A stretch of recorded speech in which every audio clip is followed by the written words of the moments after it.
Hello and welcome to the Starter Set. I'm one of your hosts, Mark the Lift from outside of Pittsburgh, PA, and with me today I have my amazing co-hosts, Dead Broke Nerd and Gibbles and Bits. It's good to be back in the studio. It's good to be back for Season 2 of the Starter Set and the first official episode of the Rebrand Boys. That's right. Let's go. That's right. We're here. We got there. We are rebranded. Legends Cast RIP. You know what I'm saying? Yeah. Like, this is collectible merch now. Yeah, if you have the hoodie retro or the hat, the hoodie, the hat, the T-shirt, man, that's going to be worth big money one day when Starter Set blows up. That's right. Yeah. Well, listen, we're going to kick off every episode of Starter Set with a really fun question. And so I came up with a question for tonight, and my question was this. If you could choose one fictional world to live in, of the various fictional worlds that we had a card game that we covered last year, right? And so obviously you guys are going to pick Inscription, clearly. Of the various fictional worlds, which fictional world would you pick? So, fictional world, I think about the games that we've played, and I won't go any recap of what we've done, but from 2023. But for me, it was kind of simple. It would be Marvel Snap. Okay. Yeah, live amongst the superheroes. Yeah, I love that. DVN, you have one? Yeah, for sure. And, I thought about Marvel Snap, but then I was like, but what if I'm not a superhero? Because then, like, everything gets way scarier, right? Because now super villains exist. You know what I'm saying? So I was like, all right, so unless you can promise me I'm going to be a superhero, I have to go with Pokemon. You remember that song from the original, the Pokemon CD? I think, Gibby, you and I have talked about the Pokemon CD. We all live in a Pokemon world, baby. That's what I want. I want to have some cool pocket monsters. That's what I want. Yeah, honestly, Pokemon is like, I'll be original and I'll deter from going Pokemon, but it is like since 6th grade it's been Pokemon for me. Like that's the world. What else? Absolutely. Yeah, it's the world that I wanted to live in since like 6th grade. Yes. But you know what? I'm gonna change it up though. This is a scary world to live in. This is probably not the one that you want to really long term want to end up in, but maybe visit. I think it would be Gwent. I just am in love with the world of Gwent. And I would, I've been playing classic fantasy games my whole life, basically. And to be in a world where I can actually cast magic, unfortunately, Gwent is kind of a darker version of the fantasy variety. This is like the only one, like good one that we had last year. I suppose we did return to Runeterra, so you could do Runeterra, I guess. Get fair. Yeah, but I'm never sure if I am going to get Trundle or a KDA version of Poppy. So I don't know. The Runeterra universe is a confusing hodgepodge for me. That's sure true. I'd live in Vandal City, and that's maybe it. Okay, the expansion that killed it for me might be the best place to live in the Runeterra Feywild, right? Yeah. Well, listen, one fictional world that we know for a fact none of us want to go and live in is the most grim and dark fantasy world that we may ever enter on the Starter Set, and that is the world of Warhammer 40K, which is where we're going to next. Warhammer 40K put out a new collectible card game. It is called Warpforge. It's made by Games Workshop and a developer called Everguild, which I'm imagining is kind of like Games Workshop's digital group or whatever. There's a lot of people fiercely loyal to Warhammer 40K. I'm not one of them, but we decided to dive in as this game did come out in October of 2024.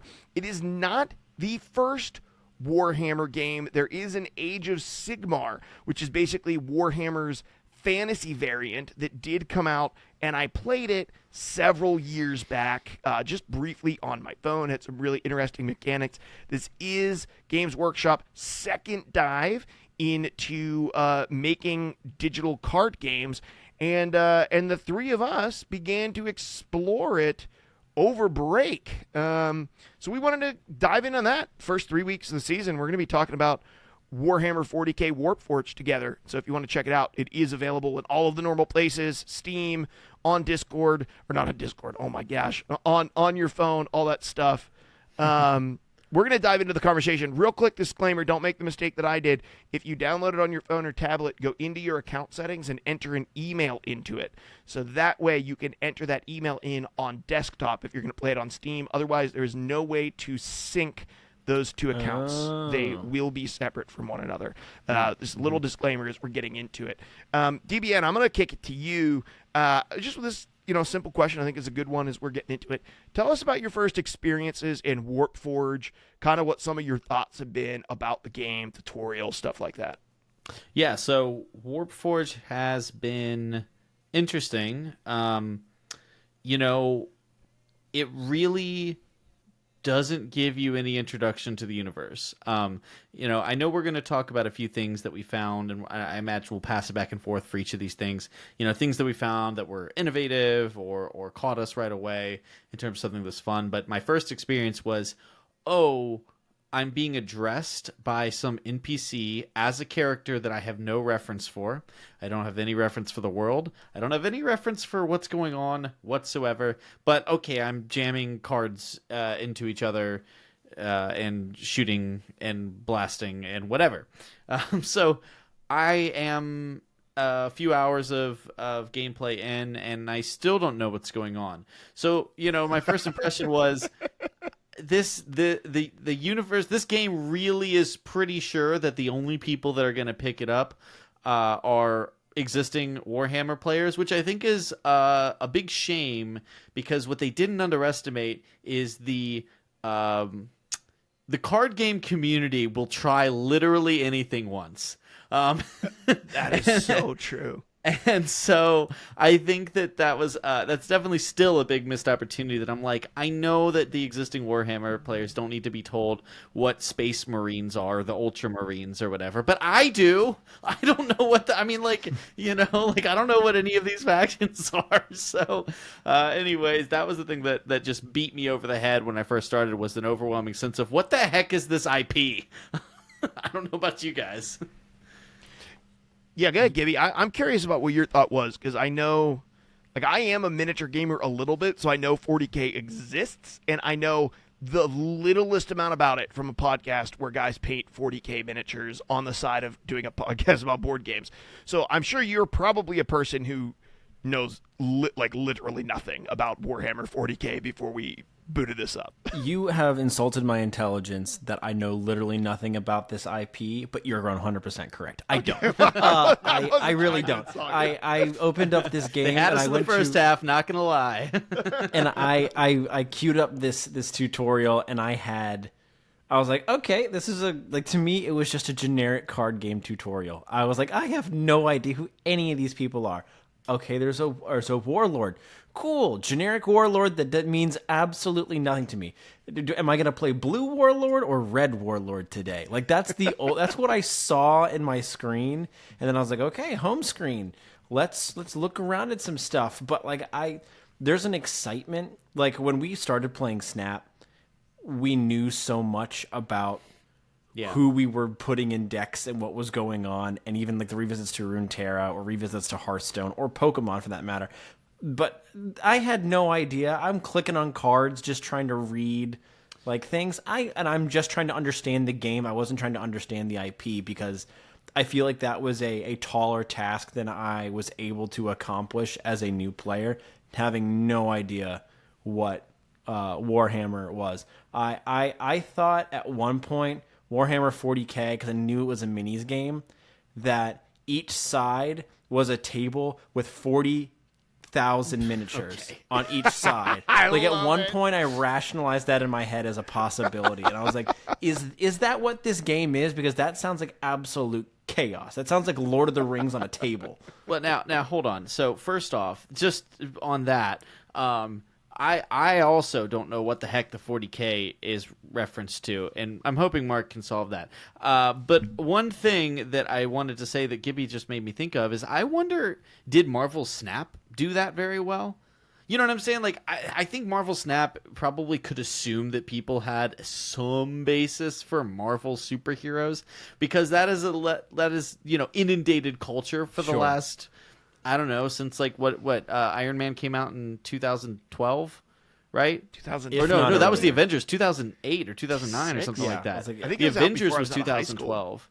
You know, and like DC's Dual Force, which by the way, I don't think we announced this on the show, but rest in peace, DC Dual Force. You didn't Already even make dead. it 6 months. Already dead. Servers shutting down in February. Crazy. I'm glad we reviewed it when we did. Oh my gosh! Thank Like, goodness we didn't keep on with that. The game. hardest RIP. Like, Yeah, and I can't imagine the people that spent money on that game thinking it's DC, like Oh, it's gonna be can you around. imagine? I can't imagine. I don't think they're doing any refunds. But if a game's not even gonna be out, and if they're shutting down servers in February, they should be giving refunds.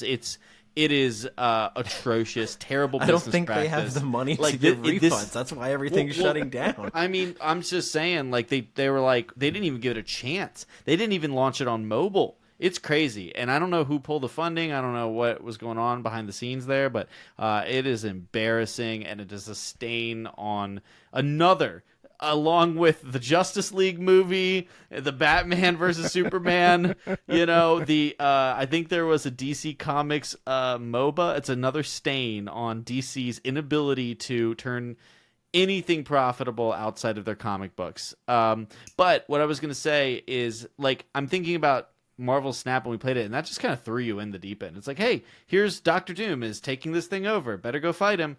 But is that more acceptable because it's an IP that on average more people are going to be familiar with, and like we give it a pass?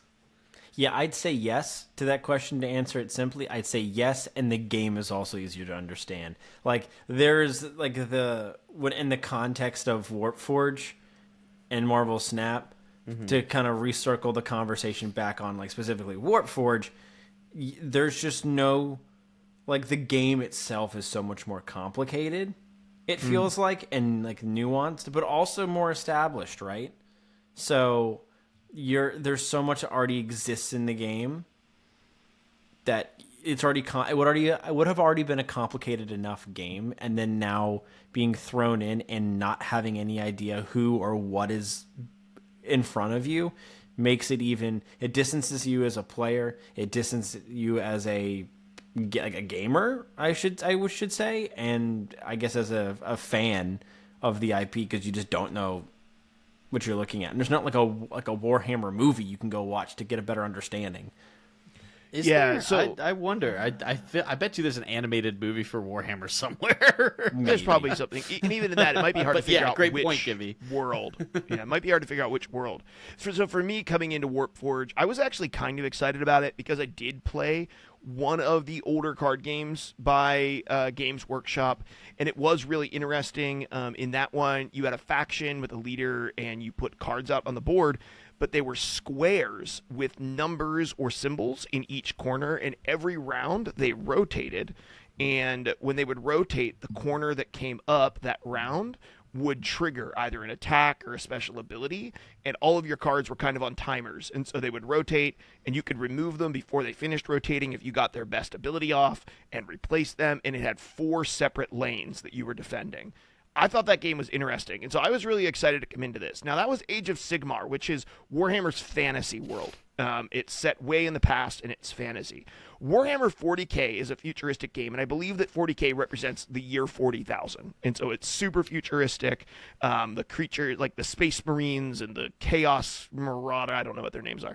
Like the Tech Necromancers, like all of the various things that are in the game, right? These are all super futuristic things, It is kind of like the theming, and it's a very sort of grim, dark. The universe has been torn apart by endless war, but the truth of the matter is the lore itself is pretty impenetrable. And so, like, when you play Warhammer 40K, you actually buy this really thick tome that's like a Dungeons and Dragons book plus, that gives all of the rules with all of the point values and everything for making your army. But then also the vast majority of the book is lore, and it's telling you about the various factions and things that have happened to them and the way the lore has developed. 40K also has a book series. And so for me, accessing 40K's lore is kind of similar to accessing Destiny's lore. It's like, if I really want to know Destiny's lore, I can, but I need to watch a 3.5 hour meandering, like just all over the place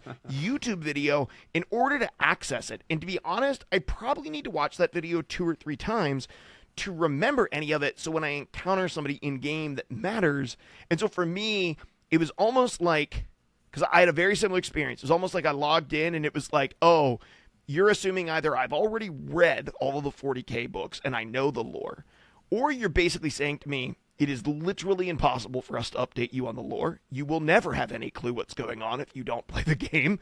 So just enjoy the mechanics, my friend. That's kind of how it felt. Which brings us to kind of our next point. One of the things that we want to do when we are getting first into a game is we don't want to spend a ton of time delving into its intricacies because we don't know them. But what we do want to do is we want to spend a little bit of time touching on what we liked and what we didn't like, at least initially. And so we're going to go around the horn again and just share what are a thing or two that you found creative or new, because I think we've played so many card games now. One of the things that we can sort of add value in is saying, hey, this I found to be unique about this game and I enjoyed this. Amongst the card gaming genre, what does Warpforge bring to the table that other card games in your experience, DBN, don't really bring to the table? Yeah, so what is unique about Warpforge is simply that it is a new take on blending existing card game tropes. And look, we've seen successful implementations of games that take something that has been done before but puts a new spin on it, a fresh coat of paint on it, or blends them with other features that have never been blended before. I think this game is pretty... it's actually pretty adventurous when it comes to taking concepts that we have seen explored in other games. Things like factions with special faction related things that don't overlap, like leaders, right, which we've seen implemented in several games where you start the game with a leader on the board. This is becoming a more popular design choice, by the way, something that's also going to be present in the Star Wars game that's going to be coming out later this year. The cardboard Star Wars Unlimited, physical card game, Unlimited, where you start with a base and a champion or hero or whatever it's called, right? And this does that as well with a special power and with its a base attack and defense, very similar to like Duelist, which we played and we reviewed in 2023. It has things where you've got typical creature combat trading, you've got a lot of keywords that are very similar. The thing is that none of those, or very few of those, feel wholly original. The only things as I poured through it that I felt were like really interesting and like, okay, I like this and I want to see what they can do with this, is the ranged versus melee, and specifically the way that it clearly has them. You know how we complimented Gwent for the provision system and how it gave them access to an extra layer for balancing. This, to me, screams like this is how you balance a card that you want to be flavorful in a certain direction. So, for instance, I ran into a card today in a tutorial that had like a ridiculous attack power, melee attack power for its cost, but it had 0 ranged power, which means it has no flexibility in how it attacks. If something can attack it with range, it has more balanced stats. Similar to other card games, I guess I'll give for the audience here. Similar to other card games, when something attacks something else, they trade damage. So they have a health pool, they have an attack stat. But in this game, they have 2 attack stats, one for melee combat and one for ranged combat. And so if I see that enemy card with 5 melee power but 0 ranged, and it has 2 health left, my little Space Marine can shoot it with a ranged attack of 2, damaging it, taking it out. And normally, if it had attacked with its 2 melee, instead of taking the 5 back, I can attack with range and not take anything back. It's really unique in that way. Unfortunately, sometimes it felt like it slowed my turns down as I'm trying to get used to, like, okay, not just do I need to figure out the optimal creature trading lines, but I also need to figure out which order to attack and with which melee or ranged to make that attack, which I think, I'm just guessing, probably harkens back to the tabletop origins, right, where you have different types of attacks you can make. I'm sure I've seen people playing games, I don't know if it was 40K, but things like that, where they get the measuring tape out to see if something's in range or not. You know what I mean? It seems like a 40K thing. And so I think that is probably the thing that sticks out to me right away as like the most new that I hadn't seen before, and I'm still trying to wrap my head around it completely. Yep. Yeah. So, like for example, Star Wars Legion, another tabletop game similar to 40K, I can have Ahsoka Tano, who has a strong melee attack but no ranged attack at all. So she can be attacked from ranged without any penalty. But then I can also have normal soldiers that have both combat knives but also guns, right? And so they have a laser rifle. And so they can shoot from range, but if you get into melee with them, they can also pull out their knives. They're not as effective, but they can fight from melee. I think that you're right. That very similar thing. I like, 100%. It does kind of pull in a little bit of that feel of the miniatures gaming. Well, and the thing that I think makes it a little bit, I don't want to go all in and say it's inspired, but it is interesting because it does add a lot of depth to probably deck building, I can imagine, though I haven't built my own deck yet. But I also can see where this would be a fantastic balancing tool, in that if something is clearly designed to have a specific role as a great melee attacker, or something that's like overstated for its price, instead of attacking or instead of hitting the thing that it's really good at, you can continue to diminish the thing that it's naturally bad at, right? And so I think that that's a really neat, innovative, I'll say, component to Warpforge. Gibby, how about you? Did anything stand out to you on this? I mean, that was the thing that immediately I was like, wow, okay, that's new. You stole the thing I wanted to talk about, which I think was it became very apparent clearly to all three of us that the different types of attacks on the troops and your war leader is one of the biggest standouts of the difference. But I think as a game, I'm going to take a step back from the gameplay itself. Sure. And look at like the game itself. And this is just my assessment, having just gotten into it, right? And us not really having spent a whole lot of time in it, but having done the basics to be able to say we're new players that are in the game, and we know enough to cover an episode on it and have that true progression of the new player experience. Warpforge is not pulling any punches, and I kind of love it. Like it's not trying to hold your hand in it. It's not ashamed or afraid to tell you that it's going to be a complicated game, and it almost feels like it's telling you through the tutorial or lack thereof, and the basic menu and the kind of way that you're building your deck. You've got 2 copies of a card, you've got 30 cards, you've got your leader, and you're gonna put some troops and some spells in there, and there's a lot to choose from.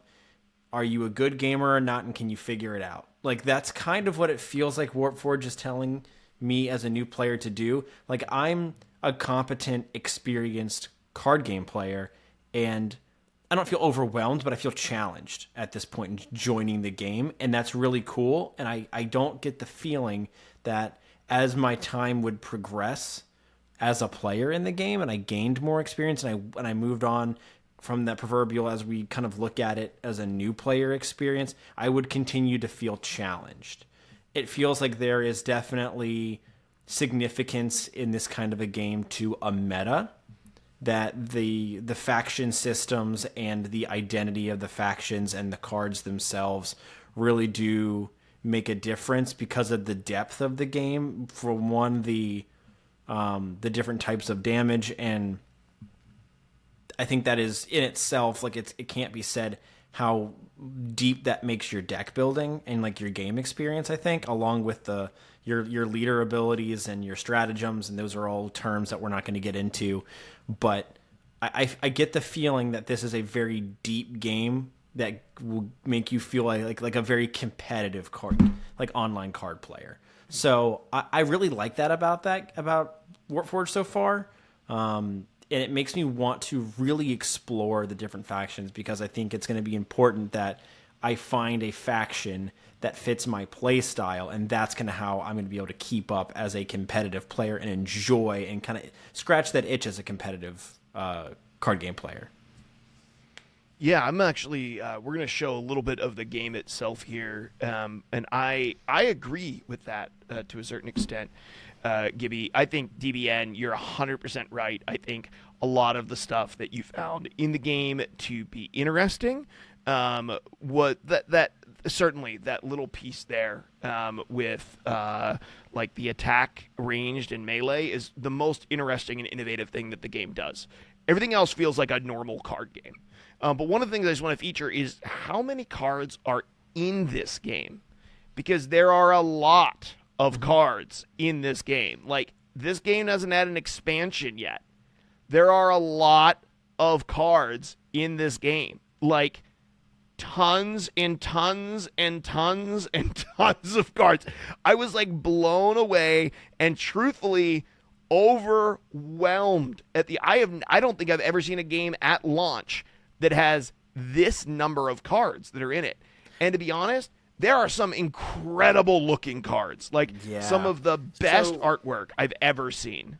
So one thing, just to be clear, because I was digging into this ahead of the episode, it does seem that they launched with all of the factions that are currently in the game, that being the Ultramarines, the Orcs, the Technomancer people, which are also vaguely Egyptian, the Hive monsters, the Chaos God Marines, and the Space Samurai people. 40K players, feel free to roast me in the comment section. I don't care. It's confusing.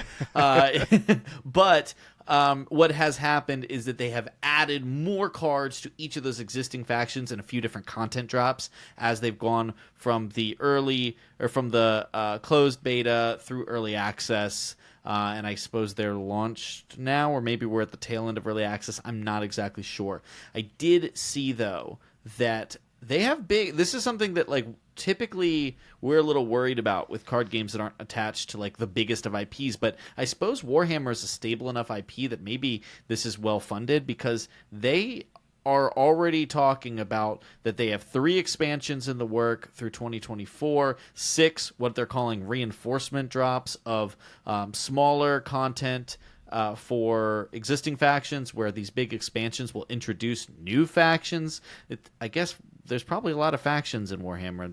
I'm starting to glean, but they've added a lot already, and they're really aggressively interested in adding a lot in the future. And looking on their website, I was impressed to see that they've posted, even in their short, however many months. I think they launched in October. They launched in October. Yeah. They've had multiple balance changes since then. They've had their ranked ladders introduced, exclusive deals. They've done promotions, meta reports on their website. So,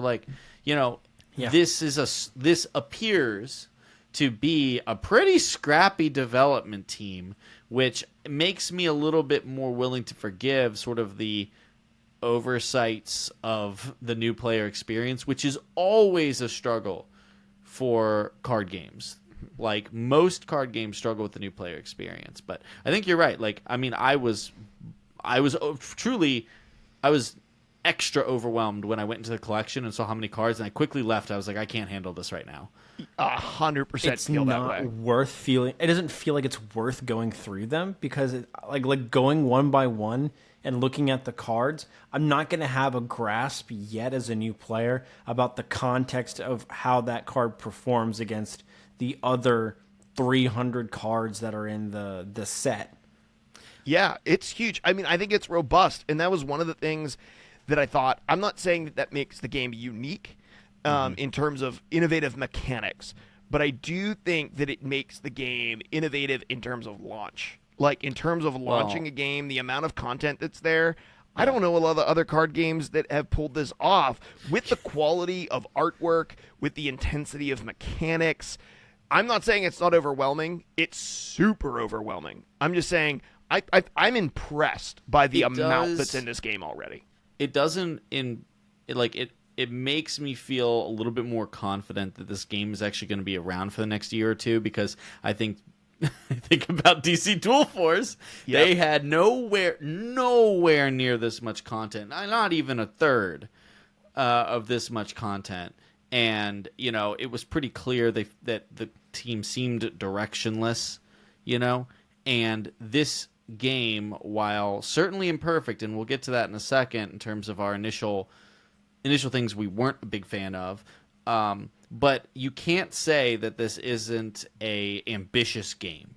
And I look for that when I look for a new game, because I don't need everything to be perfect out of the gate. I just need things to give me a sense of confidence that this is a team that's taking their job seriously, and providing something that they feel is of quality. And I would bet you that somebody that is a Warhammer fan is probably just fanboying all over the place with the kind of artwork that's in here, the kind of deep, complex strategies of which we're excited, I think, to explore in the future. I did want to ask, before we move on to things that were maybe less positive, what factions did you guys naturally gravitate to? Because I'm very interested to hear that. Gibby, I know that this is something that you typically find something, and just instinctually you find that thing that you're like, this is it. I get this. I like this. Did you have any of that feeling with this game? And if so, what was it?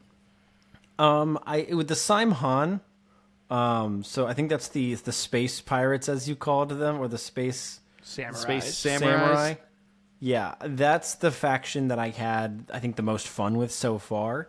From reading a couple articles, I think it makes sense why I was having fun with them. Not that I was playing any top cards, but from a mechanics perspective, I think currently they sit in a very powerful position, as from my understanding, that faction. But there's a lot of flying and flank, so it felt like there was, I don't know, I felt like it was a good way to build decks out the gate.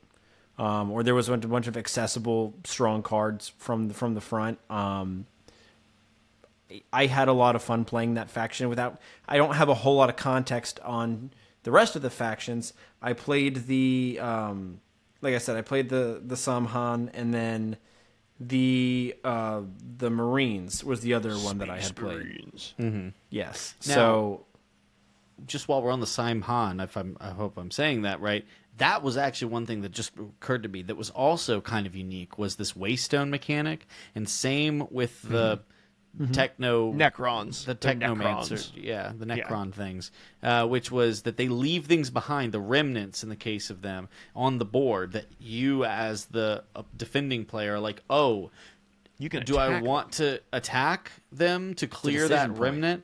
Or in the case of this waystone thing with the Simhan, do I want to give them this extra secondary resource that they can do stuff with and upgrade their cards with? Because you have that choice, if you plan your turn out correctly, that you can spend an attack, to remove the waystone before they can collect it on their next turn. And those, leaving things behind on the board, that felt somewhat innovative to me too. I'm sure someone's done something similar before, but I have not yet encountered a game that does something quite like that, and I thought that was pretty cool. Yeah, I thought that was cool too. I read the mechanic, but I didn't encounter it a lot in the early cards that I was playing. So I hadn't really gotten, I think, beyond your kind of description there, which is great. I hadn't really gotten to experience that a whole lot, but that does, from the sound of it and from the understanding of the mechanic, sound like something that'd be rather unique. And I wonder if it's in any of the other factions or if it's just the Simhan. Well, I know that the Necromancer things have that remnant, but I don't know about the other factions. I didn't encounter that. But Mark, was there a faction or two that you instantly gravitated towards? So I like the same one that Gibby had mentioned. I did enjoy that. The only other one I'll mention is I like the Hive. I think the Hive is really fun. It's got this sort of bug swarm predator type theme to it. I mean, you can clearly see kind of, in some cases, the era that 40K kind of came up in. You can tell that 40K is not a new game, because literally most of them are just so inspired by the movie Predator and the movie Alien. You can just tell they got so much inspiration from those, with this sort of and there's so many games from that era, video games from that era, that also got so much inspiration from those two movies when it thought about sort of the menacing, endless hordes in outer space somewhere. And I really liked the tide ability. I like the ability to swarm as well. So swarm just kind of lets you build a big dude or spread out, depending on where you position them, to the left or the right on your board of somebody. I found that to be really interesting, and I really liked that, to be honest, because I just felt like there was new interesting decision points to make as I was playing out my guys, and how I positioned mattered a great deal, whether I was going to go wide or whether I was going to go with a big boy, and you could kind of do either of those with this. But then some of the utility of this faction isn't really there. And I'll say this, because this is my last positive point, and then DBN, you can tell us about what factions you gravitated towards. The other thing that I liked was they've tried to force you to gravitate towards a faction. And there's not really any other card game that does that well, with the exception of Gwent, which includes packs of cards that are exclusive to your faction. I could talk about the flaws of how they did it all day. However, I like that it was there. They have a really robust sort of faction roadmap for both free and paid rewards. I think there's big flaws there, but I think it's interesting that they included that, and it doesn't end within like a week like you felt like the Runeterra one did. I think that you will actually develop faction loyalty in this game in a really unique way as you grow your collections and as you play your cards. I think that's a really cool thing, and it also harkens so truly to Warhammer 40K, because Warhammer 40K players are so true to the faction that they build, right? Like, even as a miniatures gamer, my army took so much time to build, so much time to glue, so much time to paint, so much money, that I am a Rebels player, right? Like, in Star Wars Legion, I play Rebels, and I'm gonna, whatever. I don't care if my Rebels are meta or not. Like, I play Rebels, and I think a lot of Warhammer 40K players, especially more casual players, feel that way. They'll come in here and immediately gravitate towards the faction that they put on the board, once a week at their local game shop. I think that's pretty dope. Even if it doesn't appeal to me the way they did it, I think it's really cool. DBN, what's the faction that you tended to just like run towards when you first got in? Yeah, it was orcs. It was definitely the orcs. I had that guess. Yeah. Now, why did you think that? I didn't know why. Well, I didn't figure you would like the Ultramarines, to be honest. No, they're bland. They're bland. And then I figured for the same exact reason, you wouldn't like the Chaos guys, because they're just darker shaded Ultramarines. Yeah. And honestly, I felt like the other factions for you getting into the game, specifically the Necrons and the Samurais, you were going to gravitate towards something, at least initially when you first started playing, that you felt like, okay, I can really wrap my mind around this and get a really good feel for the game. Yeah, my spike was like, all right, these other things are too complicated. Give me the Unga Bunga Men and let me start just running. Me no trade, me only go face. The inner hunter player. That's right. Hunter player. I like winning more than I like learning. No, that's not true. But no, so I immediately, when I did the tutorials for everything, and I did every single faction's tutorial, and they caught me as soon as it was like, oh, here's Tide, play 3 of these little dudes, and then I had things that are like, adjacent characters do X, and I'm like, sold. I love positional combat. That's the only thing about Hearthstone left that I like, is positioning the things on the board.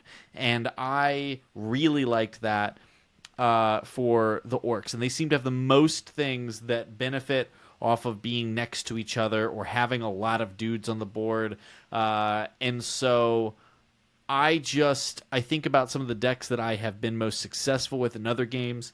I was a hunter player for a very long time. All of the, the beasts that would come down and, boost each other. I played the crap out of, and this dates me, but like Defender of Argus in all of my different face hunter builds, right? And then I played Tessel, and the deck that I could just easily get to like top 100 master with was, Crusader, where I'm just like putting a bunch of little, Norse dudes out and buffing them with the other things that would go next to them and stuff like that. And so I'm like, not only do I understand this, because I think it is next to the Space Marines, probably like the next most, not basic, but accessible, like if you've played other games, right?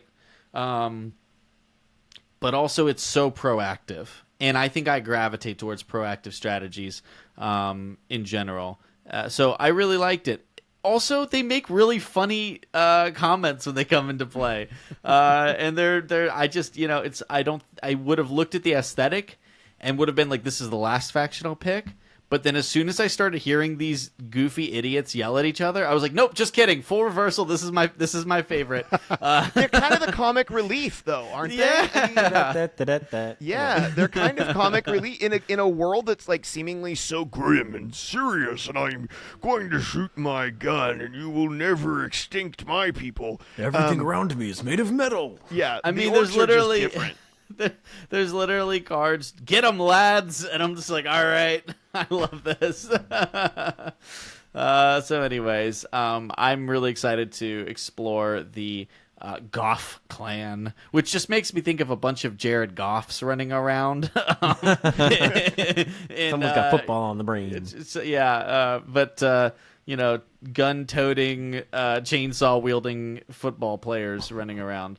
Orcs with guns, man. Orcs with guns, yeah, it's fun. And I did really enjoy playing with a bunch of the different cards in that faction, and I'm hoping to unlock some more soon. So that on average, they've got more teeth than brain cells. That's true. And it's funny. Mark's got one pulled up right now. Snotlings are unable to use orc weaponry, which resulted in them occupying the lowest strata of orc society. Still, do not trust any orcoid near explosive material. And it's literally just a goblin riding a torpedo through the air. And it's like, what is even the intention and point here? Because this goblin isn't directing anything. No. He's just along for the ride. He doesn't have to be there. So he's not funny. driving. He's not driving anything. I think this wins best. Like maybe one of my favorite pieces of artwork that I've seen from the game so far. Yeah. It's just Goblin hilarious. kamikaze. Yeah. Well, Pointless kamikaze. Yeah. that was what I just had the most grins on my face for.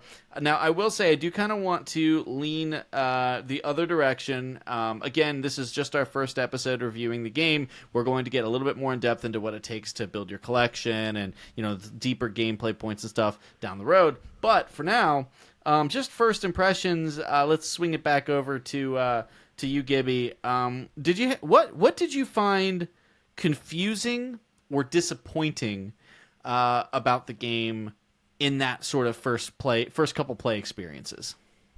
Something that I did find disappointing about it was that it seems like they really do want to encourage you to spend money right out the gate in this game, because in combination with the amount of cards that there are in the pool, along with a number of factions that they've got and the number of cards in each faction, if you do want to feasibly have any sort of an impact beyond a basic deck or a basic tutorial of a game or of a faction, you are either going to spend quite a bit of time and understand and not mess up utilizing the rewards trees on your early days, or you're going to have to spend some money to maybe recover from some of the mistakes that you made not knowing what you were looking at in the rewards trees, because it's really not explained for you. It's kind of just like a finger pointing on the screen to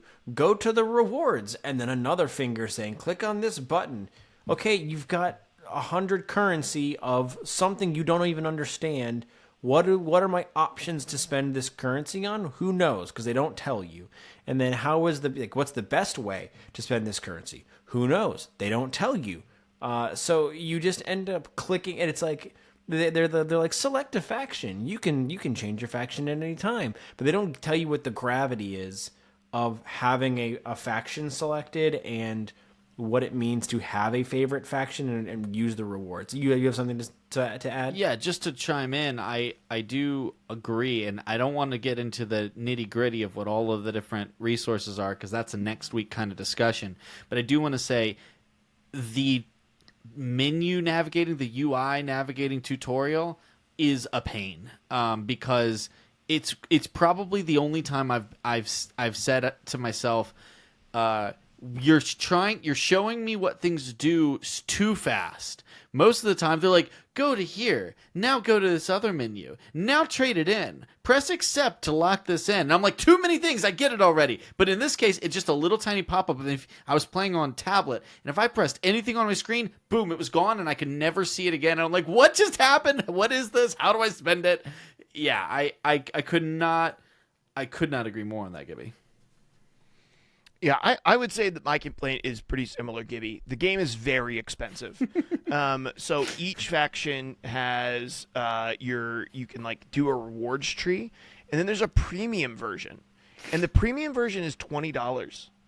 And every faction's premium version is $20. You don't spend $20 and get all of their premium tracks, you spend $20 per faction. Yeah. But it lasts kind of forever, leads- Mark. It does. It's expensive. It kind of leads to the point of what you guys were mentioning earlier was the informed Warhammer 40K player who comes in and has an allegiance to a faction. That's probably where they're going to make their bang for their buck, is because that player views it as, I don't really care about the other $100 that I could spend on other factions because I don't care about that faction. I'm going to be a loyalist, and I'm going to spend the $20 on my faction, and that's all I really have to care about. Therefore, that's all I do care about, and that $20 is $20 to me versus the $100 that you're putting in front of me that I could spend to get the breadth of the game. That's a great point. Yeah. And I will say that the other thing, the shop thing that I didn't love, Gibby, was they have the boosters that you can get. Yeah. And you can buy faction-specific ones, so Black Legion or Ultramarines, but they cost you 50% more than buying a pack that just has random stuff and that has all the faction in it. And I really don't like that. I don't like that they are pushing you towards faction loyalty, and then they are punishing you for having faction loyalty right after that. And I really think that is a massive misstep of this game. I think this is... I don't know. I feel like it should cost you more for all armies and less for the faction-specific armies, if anything, because you want to push people towards a specific faction, that they're building a collection of that faction. That's what this game wants to do, and I feel like this game is... And I feel like the other thing is, this game, once again, their monetary system is also assuming, just like their lore, that you are going to be an avid 40K player. 40K players are known for spending exorbitant amounts of money on their hobby. Mm-hmm. That is like a staple, known fact about people who are hobbyists in 40K. And to me, it's like, oh, they knew that, and they knew that their 40K players that are playing this game probably aren't going to compare this game to the price and the cost of other card games, because they probably don't play a ton of other card games, because 40K is a full-time hobby. The painting and assembling and the army building and then the playing of the game, a lot of 40Kists don't play any other games. It's the only game they play. You don't have a lot of 40Kists who also play Magic, who also play this, who also play that. A lot of people, that's a lifestyle game for them. And I feel like the company capitalized on that in here by creating prices that I feel are just off base. They're not only archaic and old, they're outrageous in some cases, to the point that I feel like they're almost just assuming that their community will just come in and spend it because their community is full of people who will just do that. The last thing that I will say is there's a random chat box in the main menu, and I have no idea what this chat box is. Me either. I don't know who has access to it. I have no idea who's talking in it. How do you Is turn this it the whole off? community? How do I get rid of it? Why is this thing here? And why have you never mentioned it at any point at all? Who are these people? I don't understand it. And this is the most obnoxious. I was like, I just can't wrap my mind around this. Is this everyone? Is this everyone who plays the game? Because did you randomly select people? I'm not in a clan. What is this? So that was my I was like, what the heck is this text box? I am such a sucker for a Mark rant because they're rare. Like I was compared to tilted myself by it. or Gibby, the Mark rants don't come out very often. You know, a couple times a season, and that they're always very funny. And I knew because he messaged me about this exact thing, and I was like, "Oh, this is gonna be fun to listen to on the podcast." And It was super stupid. You can see him click. You can see him clicking over and over again in the chat, just looking for a reprieve, looking for a way out to Just close like, how this do I get stupid rid box of and it? keep Where's it closed, and you can't. I'm so tilted by this random chat that they've told me nothing about. I can't Is it deal with bots? that. There's got to be Is a it way. people? No, it's people. There's got to be Real a way. people?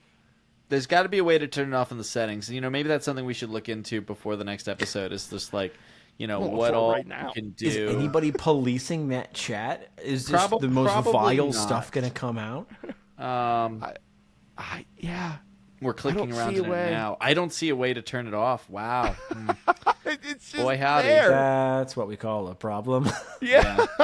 Like, do they not know how the internet works? I mean, I know they're a tabletop company, but they have to know about the internet, right? I hope they've heard of the internet before. Yeah. Now I want to move away from the chat box, as well as the cosmetics and the pricing stuff, because I do know that is something we always traditionally cover. Next episode as we kind of have our monthly cadence. And I want to be able to talk about it with myself being able to like buy more things, experience it, and get a feel for what it feels like to accumulate new cards. I do just want to highlight something that I actually found the most disappointing, weirdly, at least playing on tablet. And I would be keen to know, Mark and Gibby, depending on what form you played it on. I actually looked at a lot of the cards and I was like, wow, the artwork on these is pretty cool. But when I played the game, the cards on the field are tiny.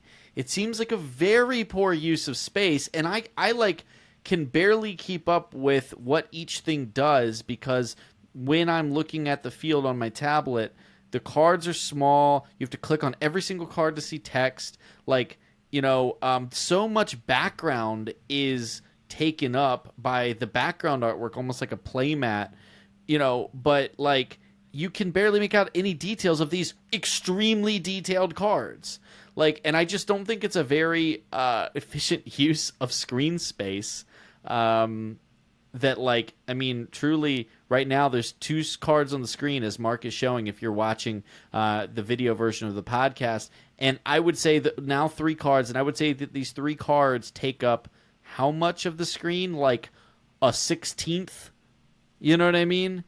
And all you're getting is a little bit of artwork for them. You can make and it I much understand, and I think that it's a scaling thing. I understand if you have 7 units on the board, maybe they have to shrink to get a little bit, to fit everything. But I would be really excited if they had a way for you to enjoy the artwork on the cards a little bit more. And I found that incredibly frustrating on my tablet, especially like trying to click on all the cards, on the touch screen, and to pull the things up and be able to look at them. And I also just found it disappointing as a way to, like, one of the things that gets me, it's not what keeps me in a game, but it is what gets me hooked initially, is the theme, right? Gameplay keeps me in a game, but the theme and the feel is what gets me interested and gets me hooked to start with. And that just really diminished a lot of my personal momentum. I think there's a massive keyword overload problem. Oh, yes. There are some keywords. There are some keywords that should just be text. Like, truthfully, there are some keywords that should just be text. There's a thing that I've noticed in games where everyone thinks that keywords have to be a thing. And I truly think that this is a game that is definitely catering towards competitive players, which is fine, right? I'm not against complex games, though I realize now I may seem like a grumpy curmudgeon that's like, if it's not elegant, then I want nothing to do with it. If anyone has seen Spy X Family, great anime, very funny, but there's a guy who's literally just Mr. Elegant. Everything has to be elegant. That's how I feel like I've been on the podcast this last year since we've been doing Starter Set. And so I'm not saying I don't like complex games, but boy, when it gets laden down with all these things you have to remember right out of the gate, and there's no build up to it, I think that's part of the problem of the lack of a true tutorial and a progress system, where I think Gwent does a much better job of easing you into what becomes a very complex game. This just throws you in the deep end, which is not a problem from a perspective of the 3 of us are very experienced gamers, but it is a cognitive load issue where just over time you're just like, and I've complained about this before, and I just think all card games out there would just need to have a summit where they all get together and they say, all right, that mechanic where the next time something would take damage, it doesn't take damage? Let's all handshake on one term for that. Okay, is it Ward? Is it Divine Shield? Let's just all agree that it's one thing no matter what the card game is, because, my lord, you've just got all of these different terms for the same damn thing, and it's like... It's overloading, and I do think that there is a lot of, because of their dedication to the faction system, they're like, every faction has to have their own 5 keywords, and you're just like, okay, Runeterra, simmer down, and there's a lot. there are things where like I would not mind a short sentence of text that was the same on a couple different cards that would have shared this keyword. I feel like a lot of games these days over condense.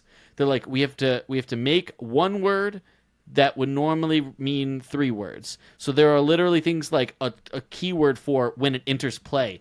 Just say when it enters play and just put that on the card so that I don't have to double check and hover over every keyword every time I'm seeing, rally is the thing in this game, rally. I've seen rally in 4 other card games meaning completely different things. So I'm hovering over rally like, what is this? Right? Am I going to screw this card up? And it's just when it enters play. And I'm like, well, you could have just said that. You could have just said when it enters play. So that's a big thing. We need a card game UI/UN. It's just, that's really grated on me. Anyways. Card game UI/UN. I love that. Yeah. We need it. We need it. We need it. Yeah.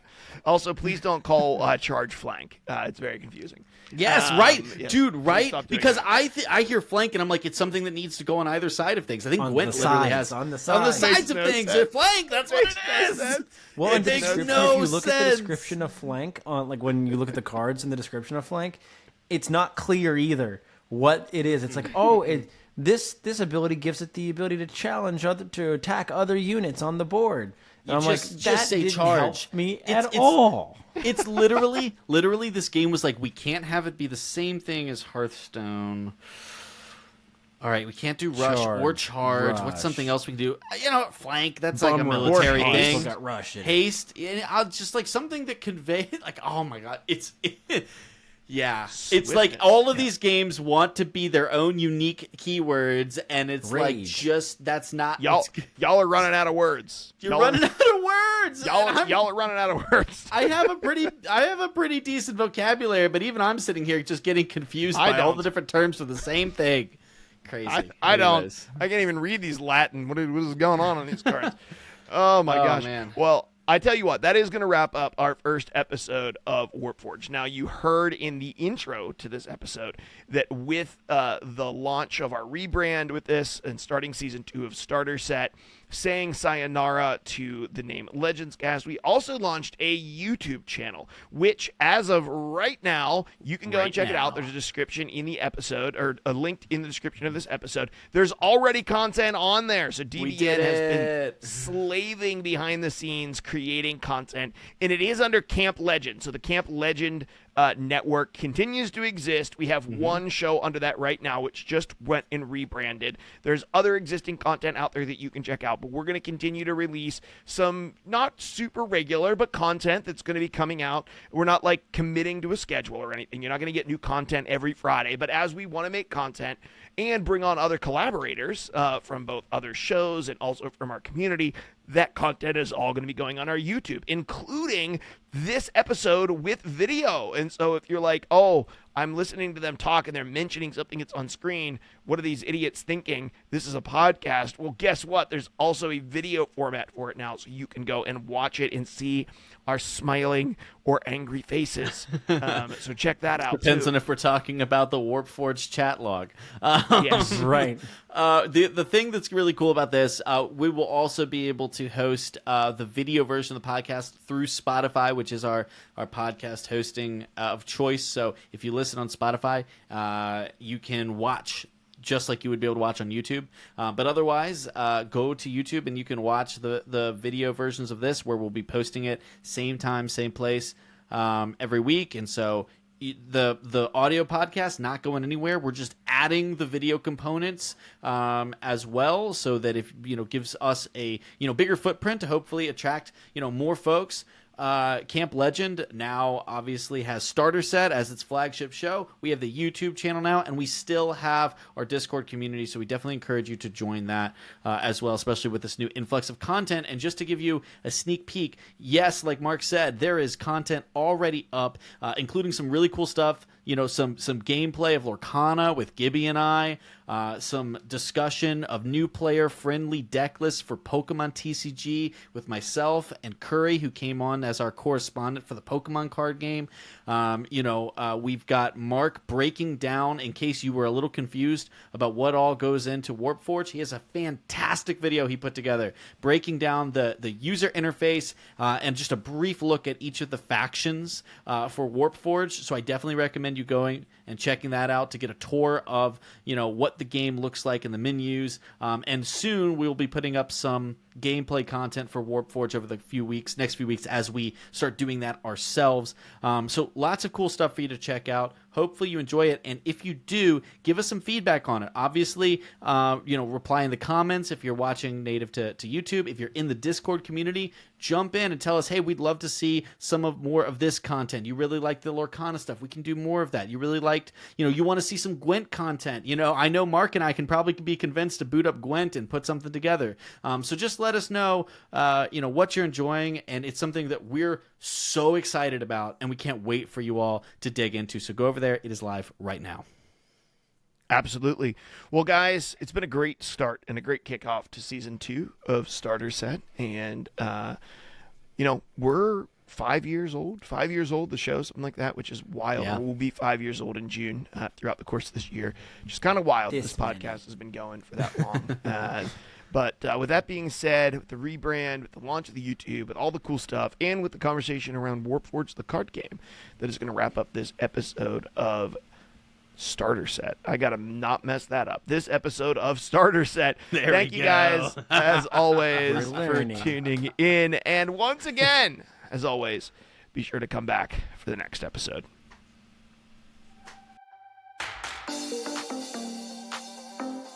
Thanks for listening to this episode of Starter Set. As always, you can find us in 3 places when you're not listening to the show: over in our Discord server, on our YouTube channel, and also by checking us out on Patreon, where you can support the show. The links to all 3 of those places can be found in the description of this episode. Thanks for tuning in for this episode of Starter Set. We look forward to having you back for next episode.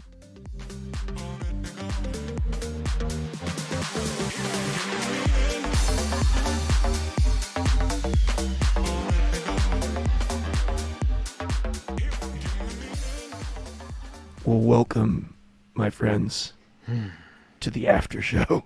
Whoa. Easter eggs, baby. It's like a Marvel movie. Yeah. We didn't tell anybody about this. They didn't expect that. around. Everybody walked out of the theaters. Let us know if you knew the extra. Listen, you thought, oh my gosh, these guys jumped into the content so quick. What happened to my old DBN Gibby and Mark, who just banter forever about nothingness? Well, we just put it at the end. That's right. We rearranged. That's the thing. Whenever there's an after scene in a movie, and you're walking out of the theater, and you see those people still sitting in their seats, you're like, are they crazy? What do they know? You're like, do they know something I don't? Or are they just paranoid and crazy and they don't want to miss a thing? And then you end up standing there in the aisle for 10 minutes because you think they know something, and then nothing happens, and you're like, I hate them. They made me waste another 10 minutes of my life. I hate them for sitting there. I was already in this damn DC movie. Frickin' Amber Heard and Aquaman. I wanted to leave early. Well, we're going to do a little question in the post show, a little banter, little off-topic discussion. So this week is, what are your card game New Year's resolutions? What are you going to try to do in 2024? Didn't do in 2023 at the card games. Well, I think for me, Gibby and I have been talking a lot about this recently. Mm-hmm. Gibby and I have been playing Pokemon Unite, trying to play that competitively. And recently, I think, I know I stepped away from it a little earlier. I think Gibby's stepping away from it too. And so we're like, okay, that was a big part of my competitive energy was channeled into that, and taking that pretty seriously for 2 years. We didn't quite see the results we wanted to from it, but we definitely played a ton, improved a ton, did some cool things, and so I realized that over those 2 years my card game competitiveness almost completely evaporated. It's not that I didn't take the game seriously when I played it, but I even noticed the other day having just a little bit of like card game tournament anxiety, which I never ever in my life have I had that. If anything, I used to have this like unwarranted swagger going into card game tournaments, right? Not that you don't have nerves, but that's different from anxiety. You know what I mean? And so my New Year's resolution for card games is I'm getting my competitive edge back. I am going to be competing a lot more seriously. I noticed that I have this tendency to like. I've been playing card games. I've been playing mostly Lorcana and Pokemon in person. And I realized the other day I took apart a really strong meta deck that I had acquired all the cards for because I was like, this isn't really fun for my opponent to play against. So I'll just take it apart and play something that's not as good, that's more fun for people. And I was like, what has happened to me? Like, who am I, right? Damn you, empathy. Yeah. And so I was like, well, I maybe will still have some of those decks, right? Because I'm somebody that I do really like teaching new players. I do really like coaching players that are like, still trying to learn card game fundamentals and stuff like that.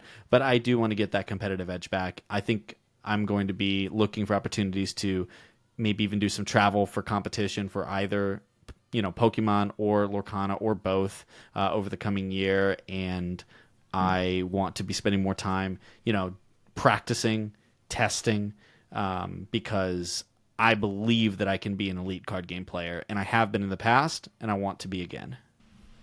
Okay. Love that, man. Competitive edge. Gibby, what's your New Year's card game resolution?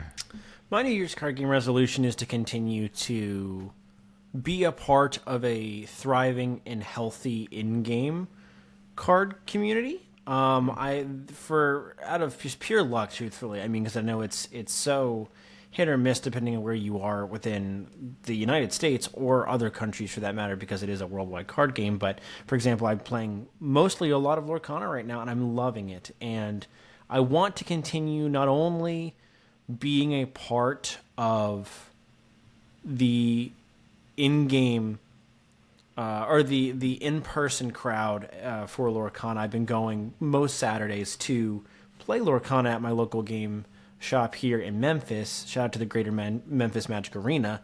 But the community here is really, really great. It's full of a lot of really wholesome, lighthearted fun, but still competitive group of people. I love that. It's the exact kind of vibe that I would want, and I was a little apprehensive about getting started and going, and I kind of willed myself to go give it a try. And there's a lot of different avenues for me to be able to play in person and online Pixelborn tournaments. I think my New Year's resolutions are kind of twofold, which is one, I want to win a either online or in person tournament, like a serious tournament, not a just a casual come on top of a league day, because I've done that a couple times at my Saturday league, but I want to enter a tournament. I want to bring a competitive deck, not necessarily the top meta, because I think that's just against my moral code. But I want to bring a competitive deck, and I want to hammer some people, and I want to put forth a good showing. So it's very similar into the competitive nature as Ian.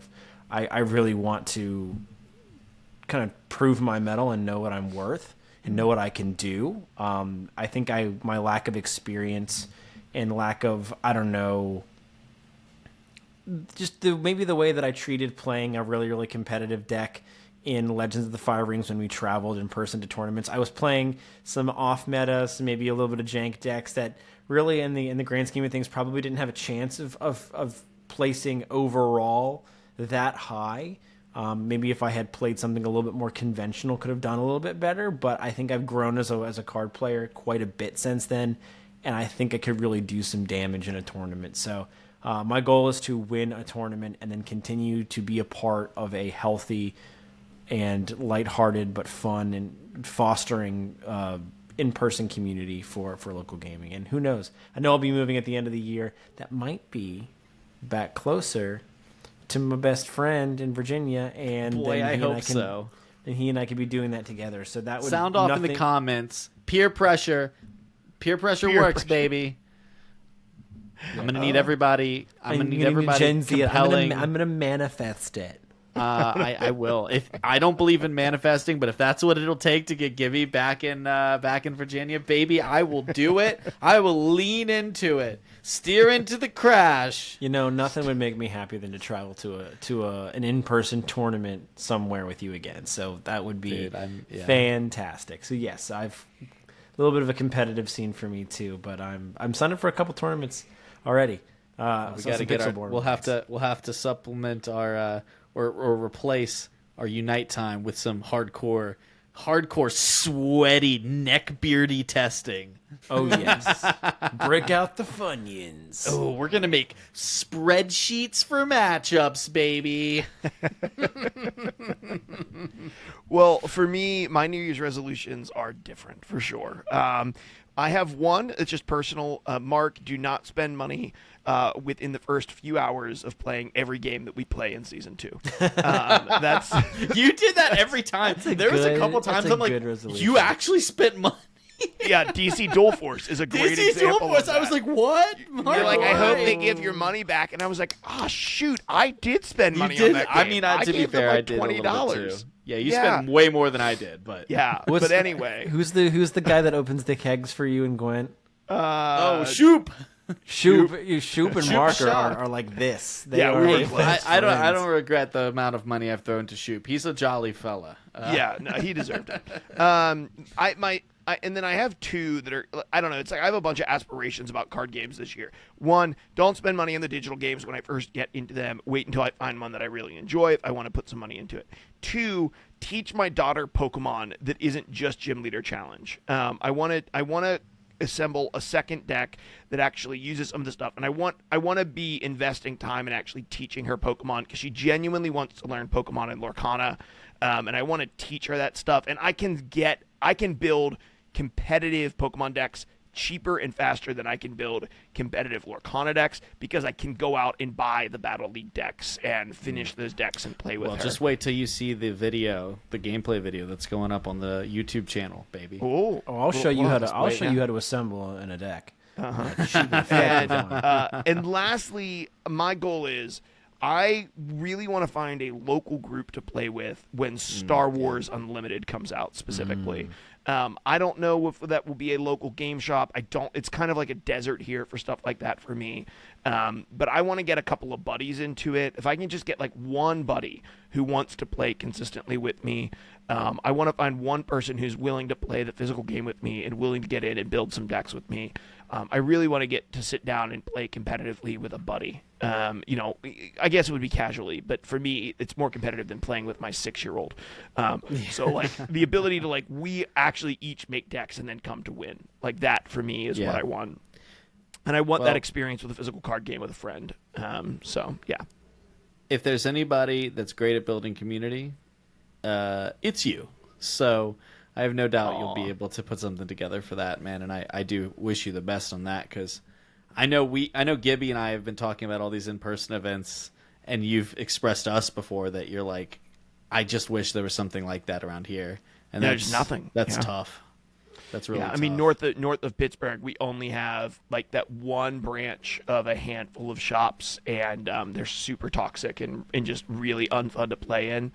And so it just makes it really hard to find a good place in this region to play without going at least 45 minutes and down into the city, which truthfully at this stage in my life I just can't do. But I do have a group of friends here there's 4 of us that are like rock solid. There's probably a greater group of about 8 of us that love to play board games together. We played Wonderlands War, Cascadia, and Three Sisters last night. So we get together like once a week, once every other week and play. I would in several of them have played Pokemon, have played Magic. We've never all played the same thing at the same time. I would love to get 2 or 3 of them to also play Star Wars Unlimited with me this year and convince them that's where they should put their money. Speaking of, you can pre-order it right now on Gamers Guild AZ for $100 a booster box. So, yeah. Do you think your wife will let you create a game shop in your basement and you can just foster your own community? There you go. You just be the change that you want to see in the world, Yep. man. I think that she will have some warnings against such behavior, is my guess. That's what the garage is for. No Funyuns after 9. Yeah, all that I need to do, the day that we can get the church to buy its own space and move out of the studio above my garage, we can make a freaking killer game space. I'll put all the other local game shops out of business that don't deserve to Honestly, be in you business. probably would. Yeah, You we would probably make would. we'd make a dope place to play the game. Yeah. But well, this is the real ending of the show. So thanks for tuning into both endings. You guys are amazing, and we appreciate you. And let us know in Discord if you made it this far. So And maybe it'll be like a Marvel movie where there's 2 post-credit scenes. Wait to find out. just wait, keep playing. They're looking at the bottom just- bar of the YouTube just video, and there's hang 20 out. seconds left. Just- There's like they're not a Just second. hang out in the theater a little bit longer. Mark puts 12 minutes of silence at the end of the podcast, and then he just goes poop at the very end of it. And then the last 30 seconds is a Rickroll. Got him. Okay, well, that's going to do it for real with this episode. Hey, guys, thanks for tuning in. We'll see you in the next one.